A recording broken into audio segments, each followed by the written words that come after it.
মন্ত্রী উমেশ রায়ের নিরাপত্তা বাড়ল। বিজেপি বিধায়কের বাড়িতে মোতায়েন হলো পুলিশ।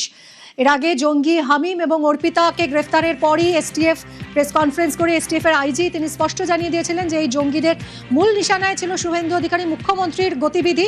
শুধু তাই নয়, নিশানায় ছিলেন হাওড়া উত্তরের বিধায়ক এবং তার ফ্যামিলিও।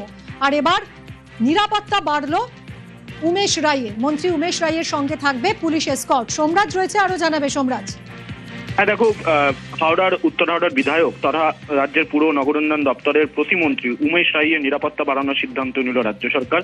ইতিমধ্যেই তার সঙ্গে প্রত্যেক সময় পুলিশের এসকর্ট রাখার সিদ্ধান্ত নেওয়া হয়েছে। পাশাপাশি হাওড়া পুলিশ কমিশনারেটের পুলিশ কমিশনারকে ইতিমধ্যে নির্দেশ দেওয়া হয়েছে তার বাড়িতে নিরাপত্তা বাড়ানোর জন্য, এবং সেই অনুযায়ী ইতিমধ্যেই হাওড়া পুলিশ কমিশনারেটের তরফে প্রয়োজনীয় পদক্ষেপ করা শুরু করা হয়েছে।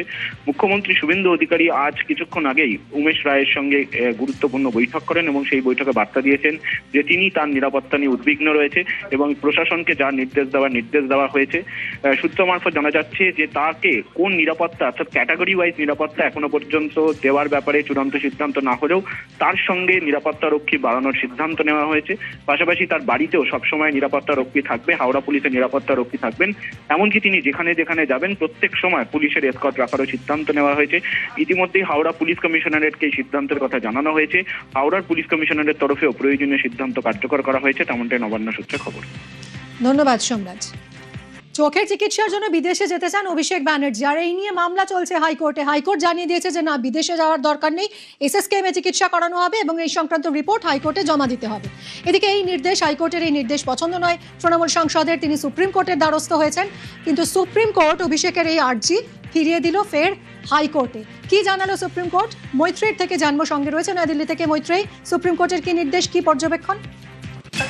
প্রধান বিচারপতি সূর্যকান্ত বেঞ্চে অভিষেক বন্দ্যোপাধ্যায়ের আবেদনের শুনানি ছিল এবং সেখানে অভিষেক বন্দ্যোপাধ্যায়ের তরফ থেকে তার আইনজীবী গোপাল সুব্রমণিয়ান তিনি উল্লেখ করেন যে তাকে প্রোটেকশন দিয়ে রেখেছে হাইকোর্ট, কিন্তু তার চিকিৎসার জন্য তাকে বিদেশে যেতে হবে এবং এর আগেও এর থেকে অনেক সিরিয়াস সিচুয়েশনে তাকে বিদেশে চিকিৎসা করতে দেওয়ার অনুমতি দিয়েছে সর্বোচ্চ আদালত, এবং এক্ষেত্রেও সেটা দেওয়া হোক তেমনই আবেদন ছিল অভিষেক বন্দ্যোপাধ্যায়ের। অন্যদিক থেকে সলিসিটর জেনারেল তার পাল্টা আর্গুমেন্ট ছিল যে কলকাতা হাইকোর্টে এই মামলার শুনানির জন্য ধার্য রয়েছে এবং আর্জেন্ট লিস্টিং করা রয়েছে, ফলে কলকাতা হাইকোর্টকে শুনানির সুযোগ দেওয়া হোক। সব দিকের বক্তব্য শুনে প্রধান বিচারপতির বেঞ্চ কলকাতা হাইকোর্টেই মামলা পাঠিয়ে দিয়েছে এবং সেখানে কলকাতা হাইকোর্টকে আগামী 7 দিনের মধ্যে মামলার শুনানি করে অভিষেক বন্দ্যোপাধ্যায়ের আবেদনের নিষ্পত্তি করার নির্দেশ দিয়েছে। মিমি। ধন্যবাদ মৈত্রী। অর্থাৎ অভিষেক ব্যানার্জির আবেদন ফিরিয়ে দিল সুপ্রিম কোর্ট। হাইকোর্টেই সেই মামলা আবারও ফেরালো সুপ্রিম কোর্ট। সুপ্রিম কোর্টে অভিষেকের ডিজে মামলার শুনানি। চোখের চিকিৎসার জন্য বিদেশ যাওয়ার আর্জি জানিয়েছিলেন অভিষেক ব্যানার্জি। 1 সপ্তাহের মধ্যে সিদ্ধান্ত নেবে হাইকোর্ট, এরকমই মন্তব্য সুপ্রিম কোর্টের প্রধান বিচারপতির বেঞ্চে।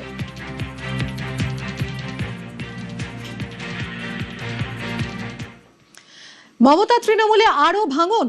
লোকসভার আরও 2 সাংসদের শিবির বদলের সম্ভাবনা। এনসিপিআই এ আরও 2 সাংসদের যোগ দেওয়ার সম্ভাবনা। এনসিপিআই এর এক নেত্রীর সঙ্গে 2 সাংসদের কথা হয়েছে বলে সূত্রের খবর।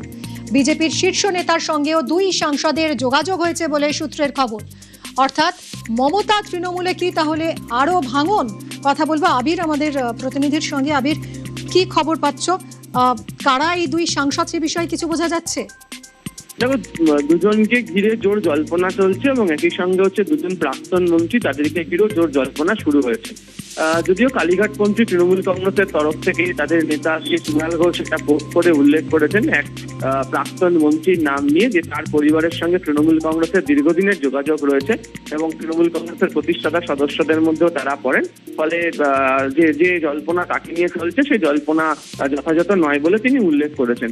অন্যদিকে অপর সূত্রের খবর যে 2 সাংসদ লোকসভা, তাদের সঙ্গে এনসিপিআই এর অপর এক সাংসদের কথা হয়েছে এবং সূত্রের খবর এর আগেও শীর্ষ নেতৃত্বের সঙ্গে এনসিপিআই শীর্ষ নেতৃত্বের সঙ্গে তাদের 2জনের কথা হয়েছিল। তার মধ্যে প্রথম একজন সাংসদ তিনি গোটা বিষয়টিতে প্রথম পক্ষে সহমত পোষণ করেননি এবং তাকে কালীঘাট তৃণমূল কংগ্রেসের বিভিন্ন অনুষ্ঠানে দেখতে পাওয়া যাচ্ছে। এমনকি 21শে জুলাইয়ের অনুষ্ঠানেও তিনি হাজির ছিলেন। তবে পরবর্তী সময় বলা হচ্ছে যে বেশ কিছুটা রাজনৈতিক সমীকরণের বদল ঘটছে, সেক্ষেত্রে দাঁড়িয়ে তিনি তার মত বদল করতে পারেন। এবং যে দুই প্রাক্তন মন্ত্রীকে নিয়েও এই মুহূর্তে জোর জল্পনা শুরু হয়েছে। আমি তোমাকে শুরুতেই বললাম, এক মন্ত্রীকে নিয়ে ইতিমধ্যেই হচ্ছে কুণাল ঘোষের তরফ থেকে একটা পোস্ট করা হয়েছে, যেটা কালীঘাট তৃণমূল কংগ্রেসের দাবি যে তাদের পরিবারের সঙ্গে যেভাবে তৃণমূল কংগ্রেসের যোগাযোগ ছিল তিনি হয়তো অন্য কোথাও যাবেন না।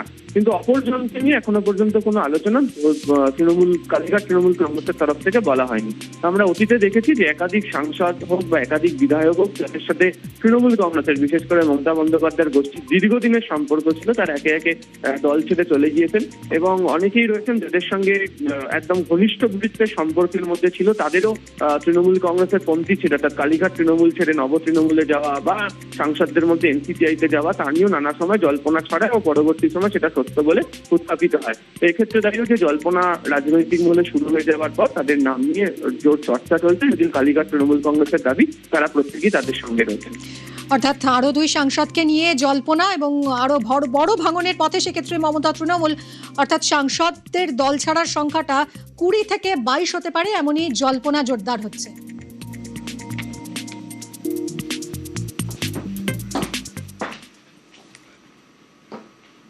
প্রাণ দিয়ে তৃণমূলের দুর্নীতির খেসারত দিতে হয়েছে। মাটির বাড়ি চাপা পড়ে মৃত্যু, আবাসে দুর্নীতির জেরে বাড়ি পাননি। বাড়ি না পাওয়ার অভিযোগ ঝাড়গ্রামের নয়াগ্রামের বড়শোলে। আর সেই মাটির বাড়ি, ভাঙা বাড়িতে থাকতেন, সেই মাটির বাড়ি ভেঙে পড়ে চাপা পড়ে মৃত্যু হলো এক ব্যক্তি। নয়াগ্রামের বড়শোলের ঘটনা। তৃণমূল সরকারের বিরুদ্ধে সরব হয়েছে গ্রামবাসীরা। কথা বলবো সরাসরি, রাজু রয়েছে আমার সঙ্গে। রাজু, অত্যন্ত মর্মান্তিক ঘটনা। এতটাই জরাজীর্ণ বাড়িতে তিনি বাস করতেন যে সেই বাড়ি তার প্রাণ নিয়ে নিল, সেই বাড়ি ভেঙে পড়েই তার মৃত্যু হলো, অথচ তার তো আবাসের ঘর পাওয়ার কথা। দেখো, একদমই, কারণ যেখানে এই ব্যক্তি যিনি দিন আনেন দিন খান, অর্থাৎ বিভিন্ন বাড়িতে চেয়ে খান, সেক্ষেত্রে সেই ব্যক্তির বাড়ি পাওয়ার কথা। যেখানে রাজ্য সরকার, আগের যে সরকার ছিল অর্থাৎ তৃণমূল সরকার, সেই সময় যে বলা হয়েছিল আবাসের একাধিক বাড়ি দেওয়া হয়েছে, সেক্ষেত্রে এই ব্যক্তি কেন বাদ রয়েছিল? বা এখানে যে একাধিক বাড়ি রয়েছে, সেই একাধিক বাড়ি একই অবস্থায় রয়েছেন, যারা খেটে খান, সেই সমস্ত বাড়ি না পেয়ে বিভিন্ন মানুষকে বাড়ি দেওয়া হয়েছে। যেটা অভিযোগ উঠছে, স্থানীয় বাসিন্দারা অভিযোগ করছেন, এই ব্যক্তির যে বাড়িটি রয়েছিল, যা বর্ষার ফলে বেশ কয়েকদিন ধরে যে অনবরত বৃষ্টি হয়েছে, সেই বৃষ্টির ফলেই এই মাটির বাড়ি ধসে যায় এবং সেই বাড়িতে তিনি থাকতেন। হঠাৎ রাতে সেই বাড়ির চাপা পড়ে তিনি মৃত্যু হয়েছে।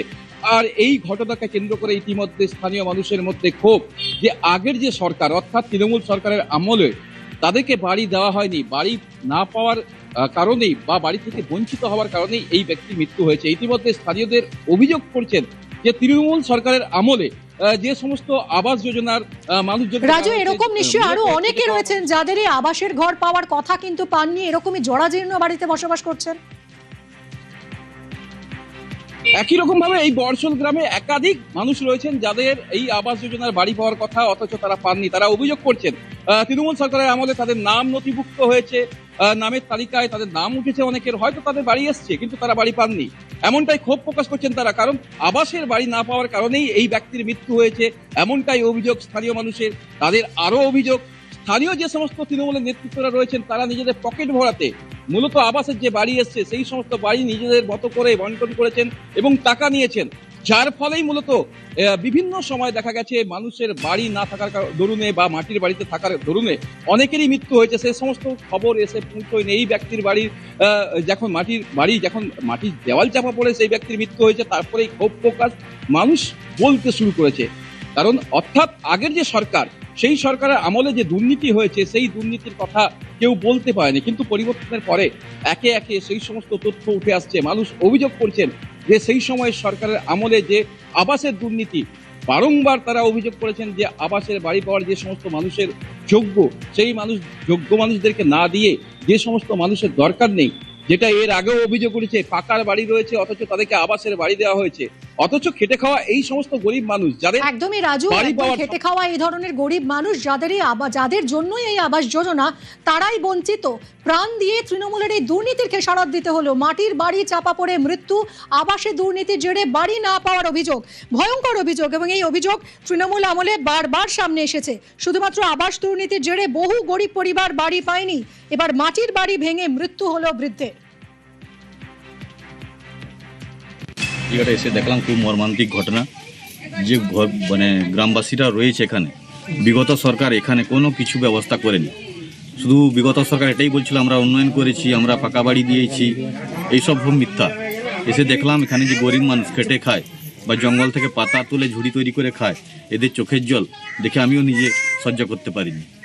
এটা খুব মর্মান্তিক ঘটনা। প্রশাসনের সঙ্গে সহযোগিতা করে আমরাও এখানকার যত গ্রামবাসী রয়েছে সবাইকে সরিয়ে নিয়েছি অন্যত্র ICDS সেন্টার প্রাইমারি স্কুলে, এবং ওখানে ওদের খাওয়া দাওয়ার ব্যবস্থা করছি এবং ওদের যা যা প্রয়োজন আমরা চেষ্টা করব মেটানোর জন্য। মানিকতলায় বাড়ির একাংশ ভেঙে পড়লো, পুরনো বাড়ি, সেই পুরনো বাড়ির একাংশ ভেঙে বিপজ্জনক বাড়ির নোটিশ দিয়েছিল পুরসভা। রৌনকের সঙ্গে কথা বলবো। রৌনক, বিপজ্জনক বাড়ির নোটিশ দিয়েছিল পুরসভা, তা সত্ত্বেও কি এই বাড়িতে কেউ বসবাস করতেন? কেউ কি আহত হয়েছেন? দেখো, এখনো পর্যন্ত জানা যাচ্ছে কেউ আহত হয়নি, কিন্তু এর আগেও বিপজ্জনক বাড়ির নোটিশ দিয়েছিল পুরসভা। এবং তোমায় জানিয়ে রাখবো, যেখানে বিপজ্জনক অবস্থায় ছিল সেই জায়গায় কিন্তু একাংশ পুরসভা ভেঙেও ছিল।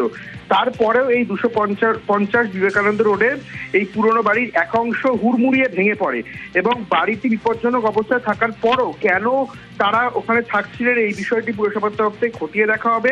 ইতিমধ্যে তোমায় বলবো, কলকাতা পুরসভার যারা কর্মীরা রয়েছেন তারা এখানে গেছেন, পুলিশের তরফ থেকে জায়গাটি কর্ডন করে দেওয়া হয়েছে। যেহেতু বিপজ্জনক অবস্থায় ছিল এবং পুরসভার নোটিশও দেওয়া ছিল, আর পরেও কেন সেখানে বাসিন্দারা থাকছিলেন এই বিষয়টিও কিন্তু ইতিমধ্যে পুরসভার তরফ থেকে দেখা হচ্ছে। এবং যে সময় এই ঘটনা ঘটে, একটা বড়সড় দুর্ঘটনা ঘটতেও পারত, কিন্তু এখনো পর্যন্ত এই ঘটনায় কোনো হতাহতের খবর আসেনি। ধন্যবাদ রৌনক।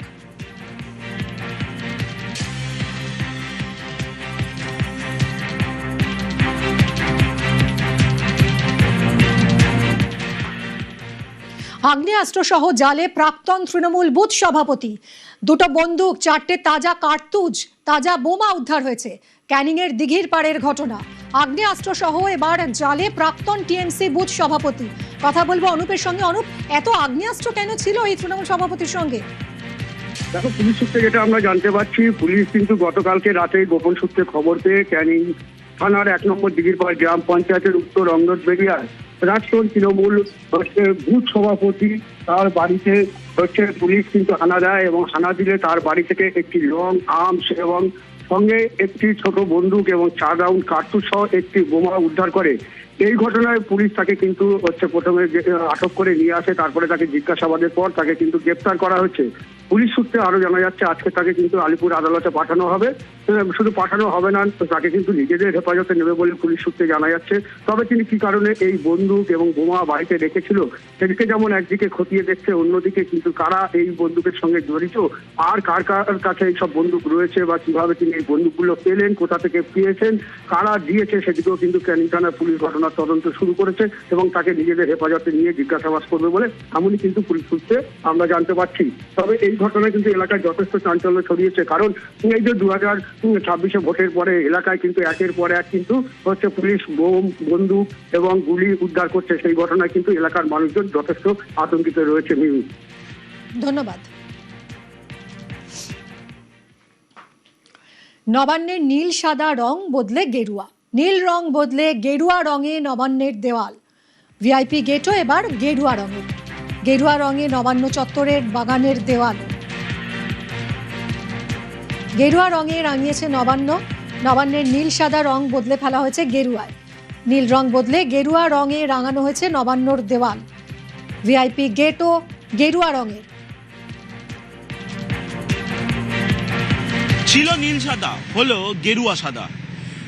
গত সপ্তাহেই নবান্নের নেম প্লেটের রং বদলেছিল, ছিল নীল, হয়েছে গেরুয়া। এবার নবান্ন সংলগ্ন যে গার্ডেনগুলি রয়েছে এবং সে গার্ডেনের যে দেওয়ালগুলি রয়েছে সেই দেওয়ালগুলির রং এবার নীল সাদার বদলে হলো গেরুয়া সাদা।